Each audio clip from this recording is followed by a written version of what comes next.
Hello and welcome to a new episode of Be the Hero of Your Brand. I'm Ben. And I'm Rachel. And we're the team here at Your Video Team. I've just realised you're not branded. Oh, well, I wanted to put some... show people I wore different clothes, just in case they think I don't wash. You wash, but you always wear the same clothes. Yeah, That is a running joke, to be fair, with people, isn't it? Yeah, like, do you have... the Steve Jobs. You Steve Jobs it. You just wear the same thing over and over Simon again. Cowell. Yeah. Like We've been asked a few questions, haven't we? We have, yeah. And people being like, how do I beat those blockers for making a podcast? So Yeah, absolutely. And it's a really tough one. And we're going to talk about that. And I'm intrigued because we haven't discussed this in detail. No, but we do talk about these sorts of things over and over and over again. Helping people be comfortable in front of a camera is something that I have to do a lot of times to help people be able to get their message across, be clear, be precise with what they're saying. Maybe they use too many words because they're nervous. You love that one, don't you? Trying to cut out the ums and the ers and the pauses and the trying to make it all flow naturally. And don't get me wrong, we're not perfect at it ourselves. I've listened back to our podcast and I hear us umming and stuff all the time. We did it yesterday, right? Or not yesterday. We didn't do it yesterday, but we had people come to the studio and record their podcast. And as soon as their guest kind of walked in the room, she was like, "Oh my God, this is really daunting." And that the guest, feeling... not that the host was nervous of the guest. No.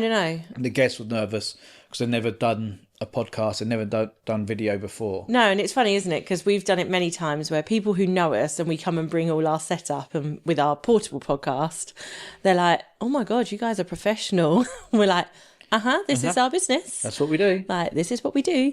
But I think people forget, and absolutely, you can set up a podcast by having a mic, your headphones from your Apple. Well, just talking into your phone or something like that. Yeah, so you can do it that way, but obviously this is our world and our livelihood. So our setup's a little bit more and a bit more tech and a bit more advanced. Yeah, but we are looking to provide that high level quality when it comes to it consistently.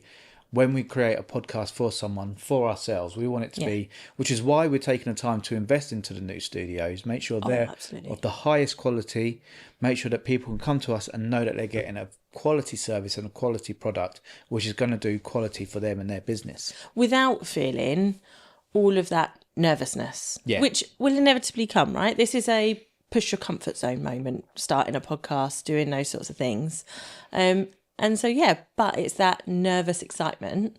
And that's what we're all about. We're really keen to... The reason we deep dive so much beforehand is so we truly understand what you want from your video podcast, what it can do for you. And ultimately, so you can just come along, talk about what you love to talk about, do what you love to do, and then bugger off and we'll do the rest. Yeah, I mean...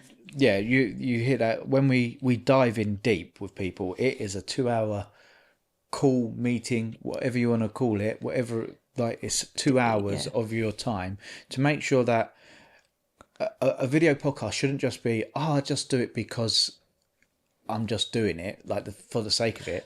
You want to make sure that it's driving results. It's going to get you stepping out of your comfort zone, but also getting you a lot of things back, getting you seen by more people, getting you on stages, getting you as that key person of influence.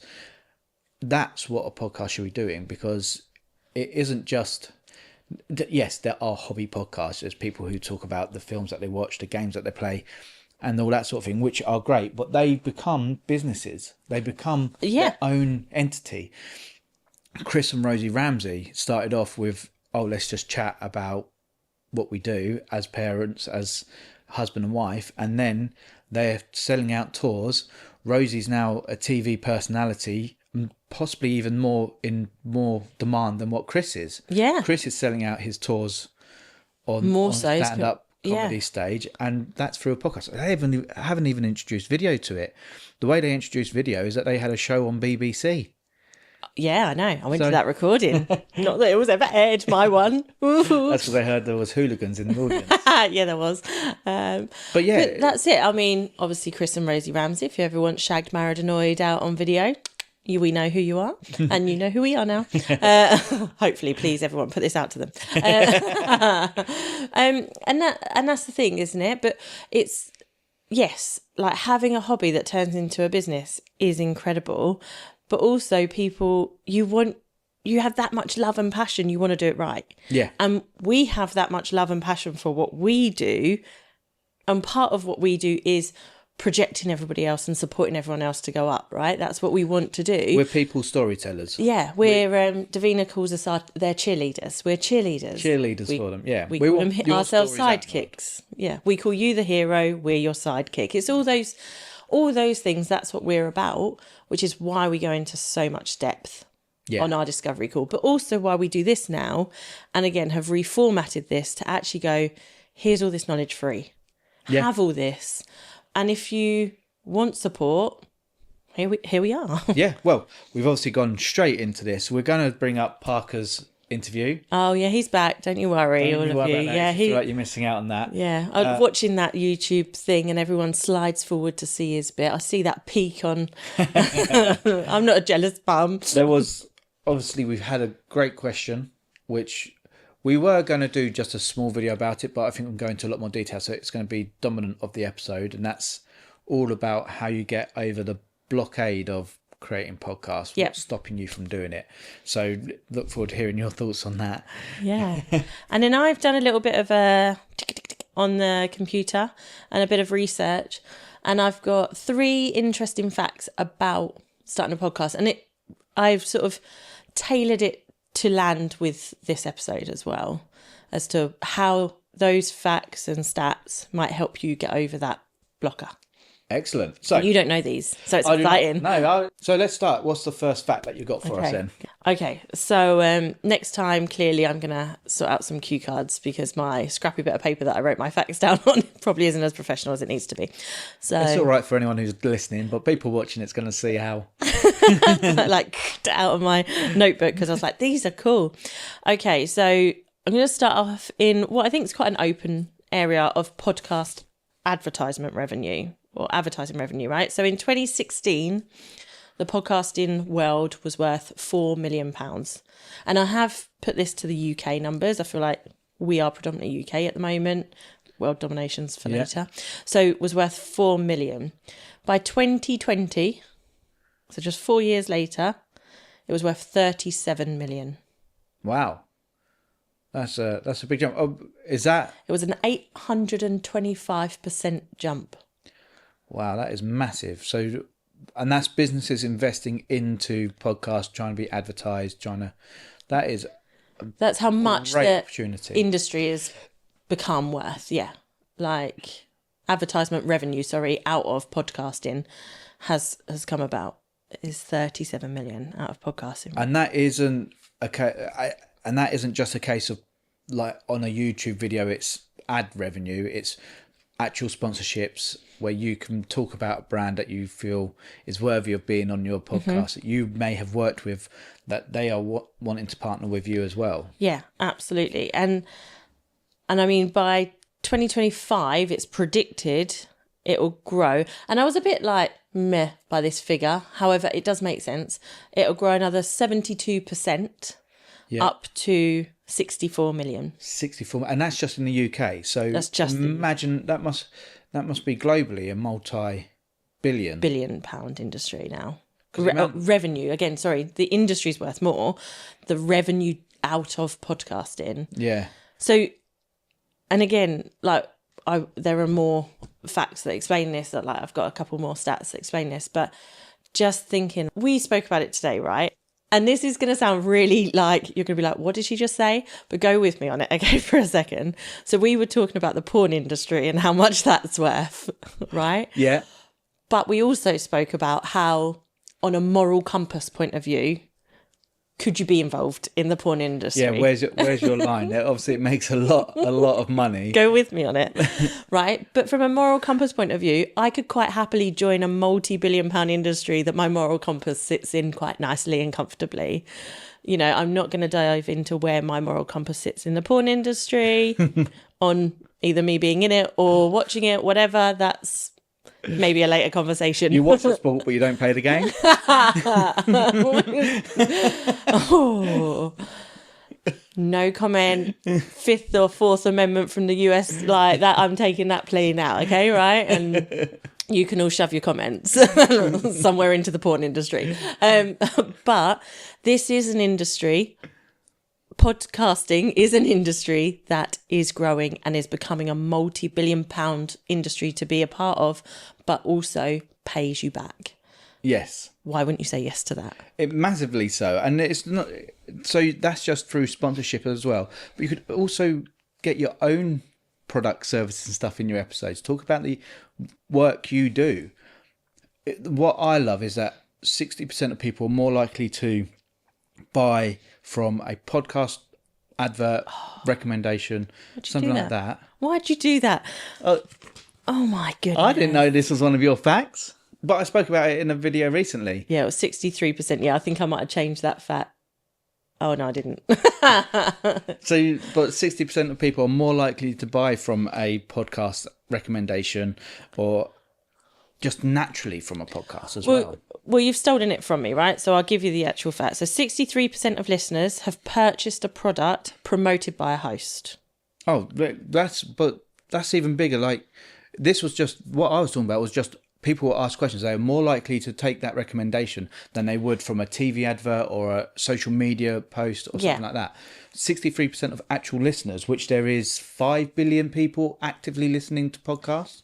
Not 5 billion, 5 million people. Are you doing this to me again? Like, I swear to God, I know you haven't looked at this, and I feel like you're stealing all my facts. It's 5 million people actively listen to podcasts. I'm not telling you right now. Shut up. So 63% of listeners purchase from promoted by hosts, but 71% of listeners actually go and look at the sponsorship website. Wow. So we'll click through. Yeah. So ultimately, again, if you've got that blocker of like, I don't know whether to start a podcast, I don't know if it's the right thing for me, blah, blah, blah, start with a sponsorship. Create a relationship with someone you're like, they're on my vibe. And I'd say it's really important, right? So you've got the like, know and trust between you and the host. Do they like, know, trust you? Do you like, know, trust them? The values, the ethos, is there synergy? Like, again, we could have any sort of sponsor, right? Because ultimately we're a video podcasting company and that's what we talk about. But our ideal sponsors would be like, potentially, I don't know, Rode mics or Canon Godox, you know, Lego, Lego. You know, there. If those come and knocked on our door for us, we wouldn't have to think about those sponsorship packages. No. If somebody else, if like a drinks package came along and Coca-Cola or Pepsi or someone came and knocked on our door, we'd probably be a bit like, okay, why? Yeah, why? We'd have to question that. So find someone who, as soon as you knock on their door to go, I'd like to sponsor your video podcast, go, oh my God, you've approached me. Yes, please. Thank you. Yeah. But it is about that alignment. You don't want to fob off your audience for money grabbing sake. You want it to be something that you actually believe in. Like might use Zoom recorders. We use Rode or Behringer mics. We use a whole range of different things that help us do our work, and we use them because we have faith in them. We know what they're like. They're good at what we want them to do. There's a number of editing platforms that I use. I use Adobe platforms. I use Apple platforms. I use DaVinci platforms. I use a range of platforms. Which one I use for one I use for podcast editing, one I use for ads editing, one I do for shorts editing. It's a whole range of things. But so they all would I would benefit. I wouldn't say no to any of them coming to us. Apple products won't ever come to anyone to advertise. So I was going to say don't hold back, but maybe not. But that's the thing as well, isn't it? Because I would also argue is what value are you giving your sponsor? Like you said, there's no point in you sitting here we're doing a podcast episode about exactly this, like beating blockers with podcasting. And you talk about DaVinci, who isn't the one you use when you come to podcast episodes. because you use Adobe for that one. So that synergy isn't there with that. So think about that. Go out and approach people. Go out and look for podcasts that relate to you, relate to your industry, and you can add value, but they can add value. And it's that partnership return. That is what sponsorship is a partnership return. So moving on. What's the other fact that I stole from you? I only have one more, didn't I? So adult listeners, which classes in the UK as 18 plus years, yeah? So in 2024, 69% of adults stated they'd listened to a podcast at some point, which kind of go, okay, well, that's very varied. 38 million people. Yeah. That's okay. I'm like, okay, cool.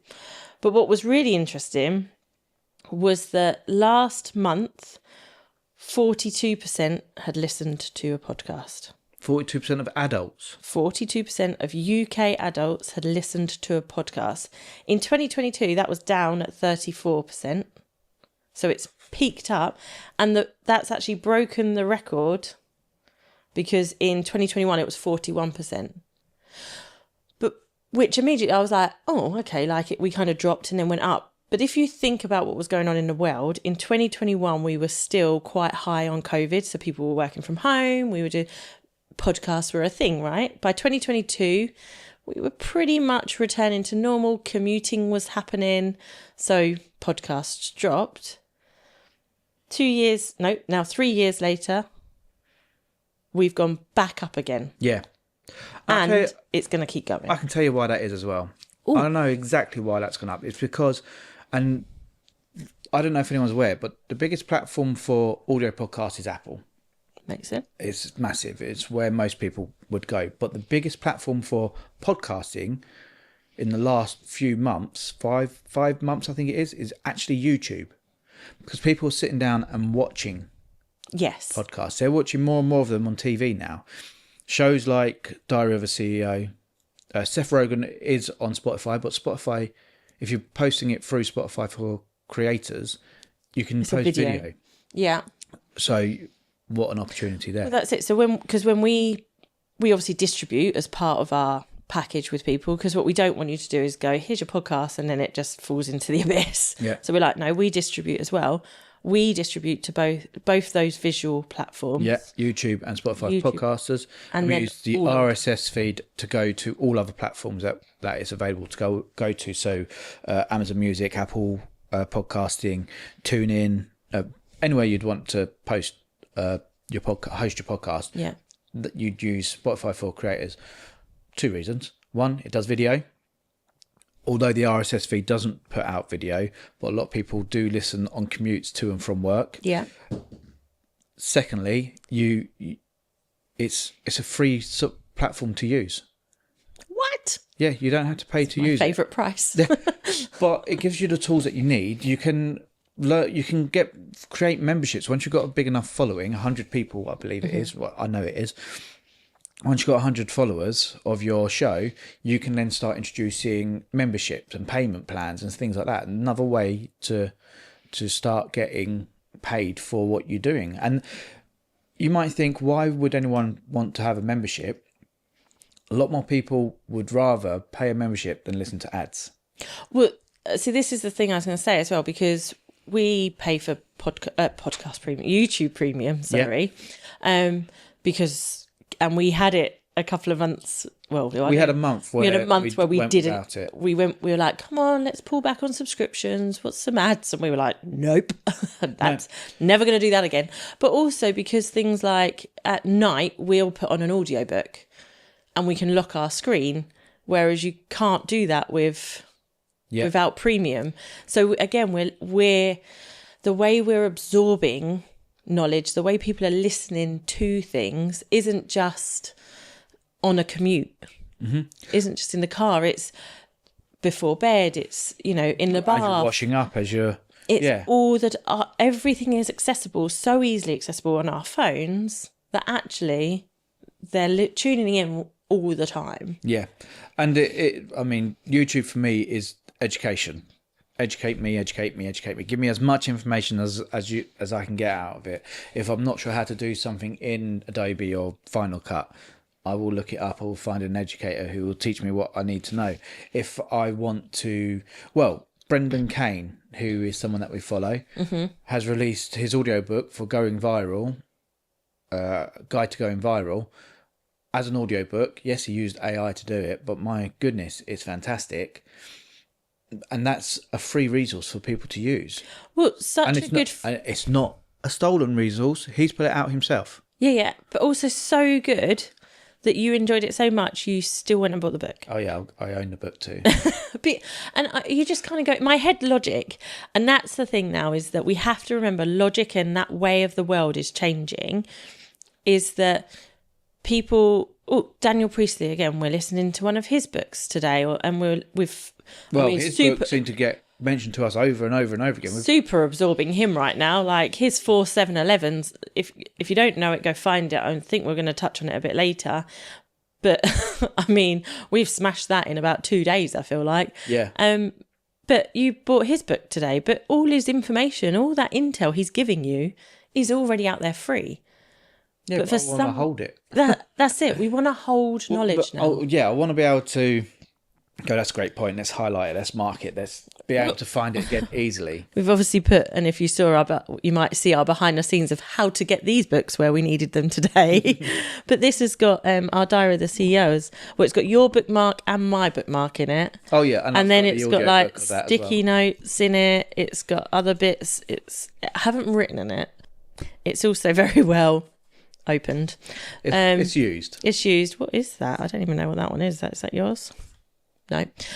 So, but that's it. We like a tangible product to hold. Yeah. Need that. Right, I feel like we've done a lot of talking. We're done. Shall we have a little break? Yeah. All right, people, it is time that you have all been waiting for. This is Parker interviewing Fuzzy Logic. Hello, what's your name and what's your business called? My name is Fuzz, yeah. and my business is called Fuzzy Logic. Nice. What do you do in Fuzzy Logic? We do videography, we do photography, web design, and graphic design. Nice. What do you do? I do videography and web design. Nice. It is Do you, nice. yeah, You do say you, nice a lot. I'm a nice guy. yeah, you are. If you, wacky questions. If you could have any superpower, what would it be? Any superpower? Yeah. Fly. Actually not. Do I have multiple? Yeah. I want to stop time. Stop To just time. get a lot more stuff done. Oh, Yeah. nice. Wow. What type of stuff would you stop? I would like to stop time, right, and then just get my work done, Yeah. and then start time and spend time with my family. Oh, that's a good one. Yeah. Might Thank. be exhausted. And I probably have loads of questions to ask, but Yeah. why Why? bags on you? Thank you for having me on my podcast. What do you do? I do my own YouTube channel and interview. nice. This is one of my first interviews. I started today. Oh wow, what's your name, sorry? Parker. Parker, I love it. Like Peter Parker. Yes. Spider-Man fan? Yeah. Yes, you have to be with a name called Parker. We're me, my mum, dad, Logan. We're all comic book nerds. Nerds. That Yeah. is the word, that's the word for it. Yeah, we're like You're nerds. proud to be a nerd. Yeah, we have Right, to it's be. good to meet you. All right, thank you. Thank you for your time. Nice. Nice. 8. Is that 6.5. 6.5? Yeah, it went, no, wow. And he ended up being interviewed himself. He did. Fuzzy did take over the interview. But I think that's the kind of thing he does. With his video, he's very good at asking questions of people, getting what they want out of it. Another video guy, how do we feel about promoting another video agency? But he does help a lot with website content, social media content, and check him out on LinkedIn. We'll put a link to him in the show notes so you can find out what he does. What do you think of his superpower? Stop time. Well, he did start off with a boring one, didn't he? He was like, no, I want to fly. Actually, let me think about it. Yeah. Yeah. Do you know what? I'm like, yes, man. I need that one. I need Helen's from last week, the eat everything and not get fat. Yeah. And then I do need to stop time because I definitely don't feel I have enough of it right now. But if time stops, doesn't everything else stop? So would you actually be able to get anything done?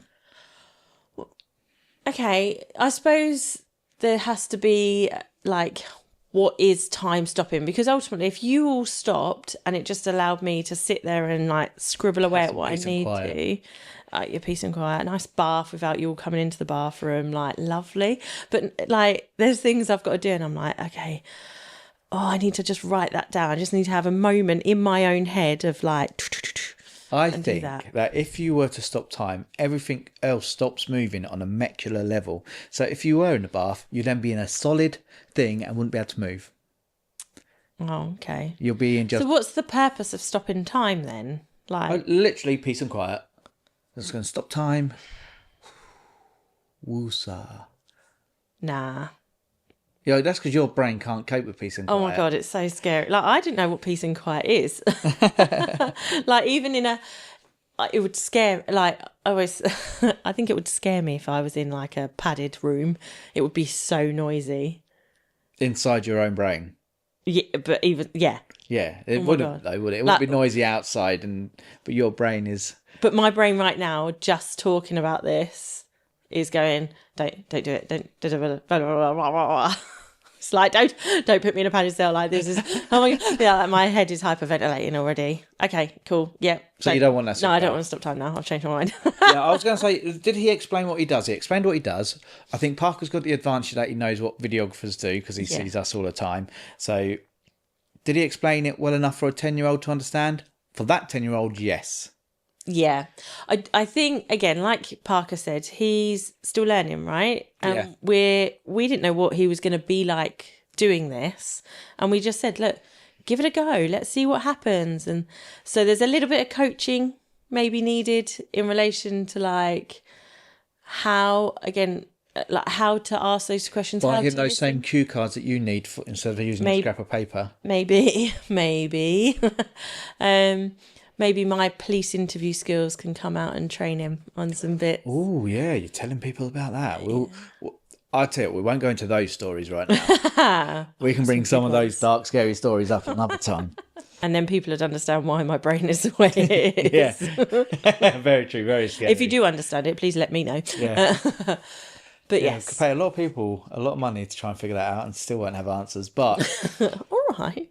Okay, so let's go to question time. I posted a video which actually was about the fact that I mentioned earlier, which you said I stole from you, which I didn't. I just knew that fact. You just stole it in my conversational piece. But then we had a question on there from James Easley, who is the other half of the Good Stuff group. Not the other half of Helen, no, but the other half of the Good Stuff group. Yeah, they're quite happily married, not to each other. Yeah, and Helen was on last week's episode being interviewed by Parker. Yes. So James asks, a brilliant trust and authority builder, but where do you see the biggest blockers for people not doing a podcast? As much as I like the idea of them, I struggle with interviews, let alone podcasts. So, fantastic question. Yeah. And it's definitely something I say we come up with a lot of pushback from people when it comes to it. They're like, I don't feel confident in front of camera. I don't feel comfortable talking to someone on my own or doing interviews. They have their own challenges, and it's about finding what's right for you. So, and it might even be that a podcast isn't right for you. You might just be great at blog writing, and that's what you should stick to. What? You're telling people that not to come to us? But that blog could be made a lot easier if you could have a conversation about it first. You talk about it as you're planning things, whether you're saying it out loud or in your head, but you've got things that you are talking about. You're knowledgeable. People know their industries. People know their facts. They know their figures. And you can pull them out in a conversation. So I would say it's probably better to have like what we have with this setup, where it's me and you talking and we can put our own facts across and we can build the way that we communicate these things over time and become more confident, more comfortable. The cameras are just a byproduct that's just sitting there watching you, as if it was just any one person sitting there watching you. And that's what you need to remember, is that you're not talking to a camera. Isn't hundreds of thousands of people. It's not millions of people. It's one person. You're talking to that one person that is that right person for you, for your target audience, for this information. This is for you. It's not for them. No, it's similar to really what you are doing right now. Is you are talking to James directly, yeah, and saying to James, This is your question and here's your answer. And it's that moment of putting your head above the parapet of going, I do have a question and I'd like to ask it. Answer that one person, because those people who have reached out to you are just 1 out of 10, 20 or 100 people who might have exactly the same question and not know how to ask it. So actually, you're doing a disfavour by not having these conversations out loud.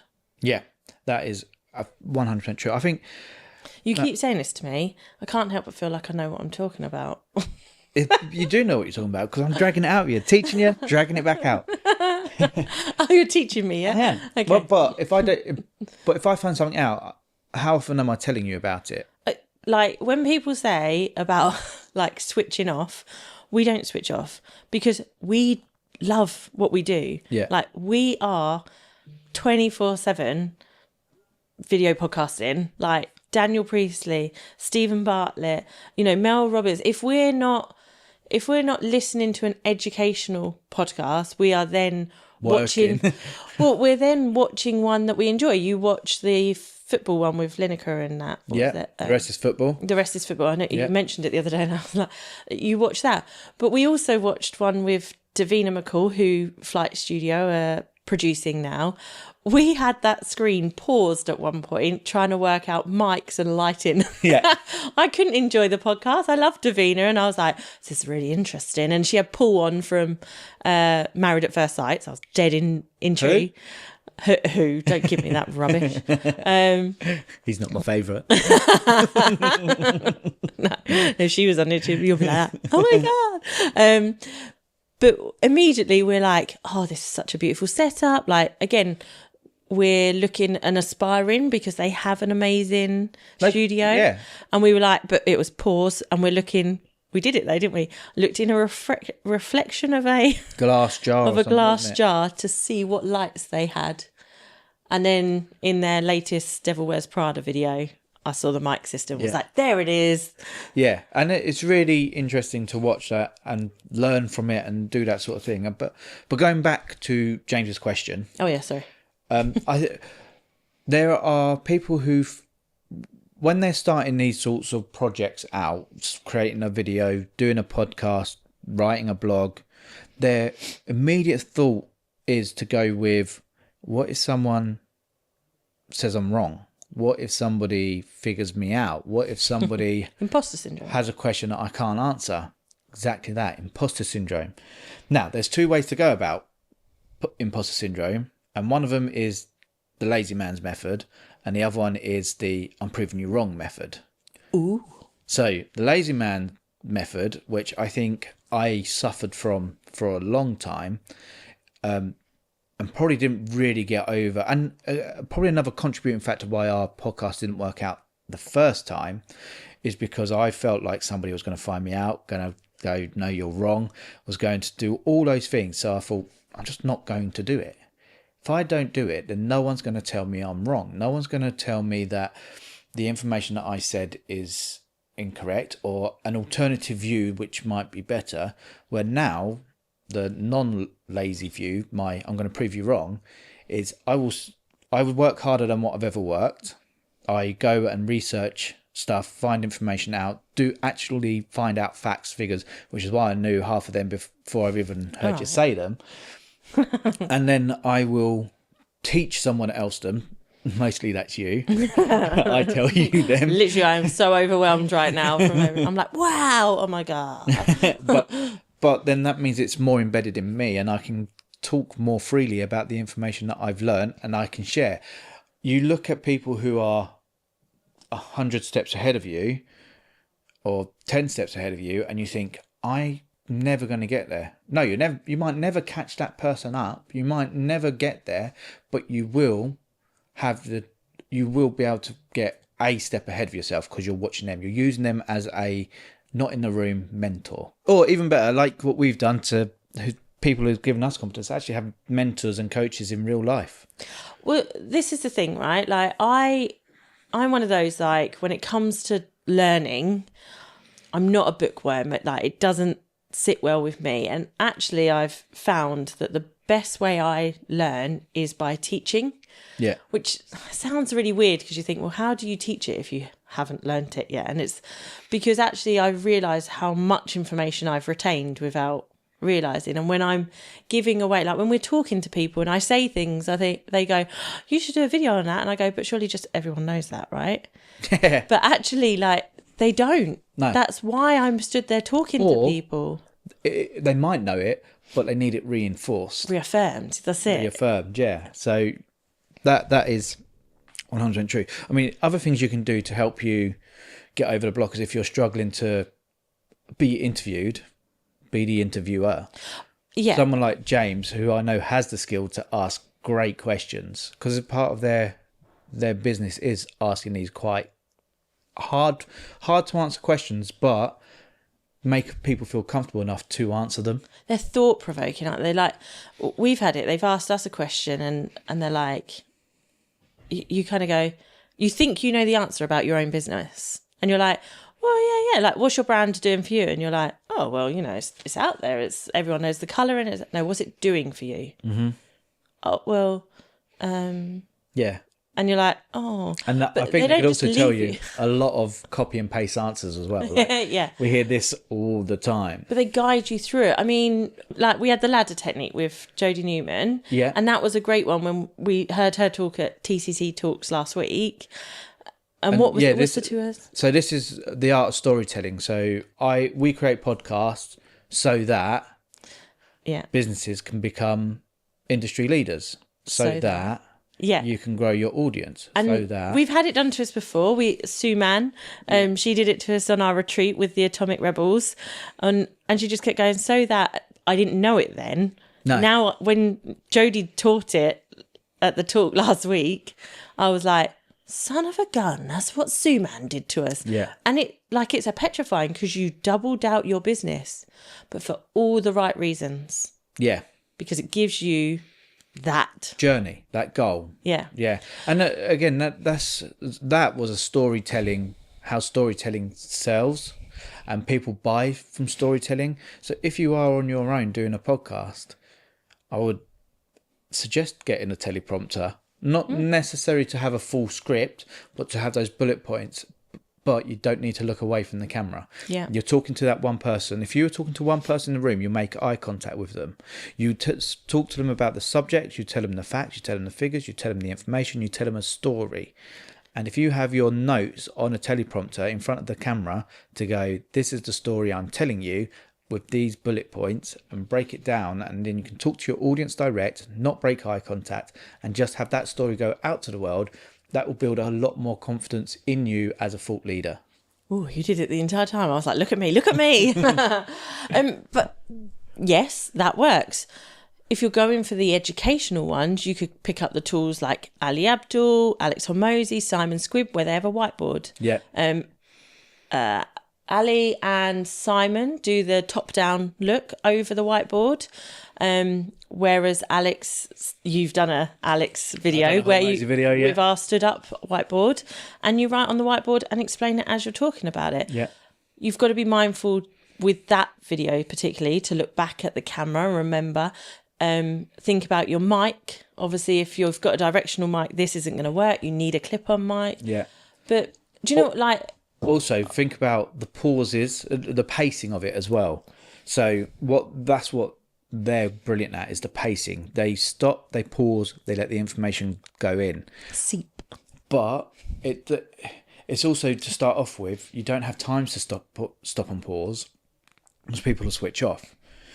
I think another thing people think about when it comes to podcasting, video podcasts or these kind of videos, they think, can I talk about this for 20 minutes, 30 minutes, an hour? It doesn't need to be that long necessarily.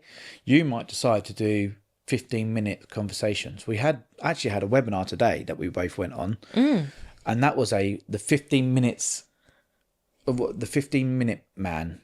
Yeah. Educational man. And he just talks facts for 15 minutes, teaches you stuff in 15 minutes. He taught us 4 things. He didn't teach us loads. He taught us 4 key things that we should be doing on LinkedIn. 15-minute guy. And how many of them things could we action within those 15 minutes as well? He brilliant. said it, we done it. Yeah. It was fantastic. It was great. And That's it. Think if your customer commutes for 15 minutes, do a podcast that's 15 minutes long. Yeah. So it's in their journey. You're in their ears for that journey. Okay. I think we're going to wrap up. I feel like we're going down another wormhole. I am going to say, as a final note, ultimately, before you start the journey, go and reach out to some people. Put your value of what you can offer audiences down and send that out to podcast hosts and say, I think I would be great for your podcast because, and tell them why you are going to add value to them and their audience. But remembering that you also want value in return. So what value is that person going to give you? The most important people to give value to is the audience, and then it's to the host and yourself. Alongside that, I'm going to do a really shameless plug. Ooh, plug because we're getting really excited now. Because come April, we will have a new studio space. We will have a new studio space. In fact, we'll have 2. 2 studio spaces in April. In April. And something we weren't anticipating doing, but has now seemed to have come about from a little prize we thought we'd give away to a charity, was a podcast experience. And now we've been approached to offer this. And so we're really excited to say we're going to be offering podcast experience days. Yep, you get to come to our studios, you get to sit in front of our cameras, in front of our mics, and create your very first or 10th or 20th podcast. Yeah. Make it a video, we'll create it with you, we'll help you with anything that you need. You can have an hour, a full day, or half a day, and create your podcast and see how this journey starts. How could people get to do this? So we have a form we're going to stick in that show notes that you can just drop in your interest. There are so many more details that are being ironed out. This is really early for us. Probably shouldn't be telling anyone about it, but hey ho, I'm shameless and I'm dead excited. Because it is going to be so much fun. There is so much to come for us, but ultimately all for you guys. This is what we do all of this for. We are those cheerleaders. We are your sidekicks. Yeah. We're here to make you the hero of your brand. Our goal, so our podcast studios will be opening in April. We will be doing podcast experience days, hopefully from May. Yes, that's the aim. There's a lot of decorating to do. Yeah. And, ultimately there's a lot of stuff happening. So we're not going to tell you any more right now in relation to the studios or those details. You can check it all out. It is going out everywhere. We're already getting interest and people filling out the form and showing their interest. Join that list. Come and find us. Come and chat to us. But for now... Okay, people, that's it. We are done. Done. There's only one more thing left to say. Love ya. Bye.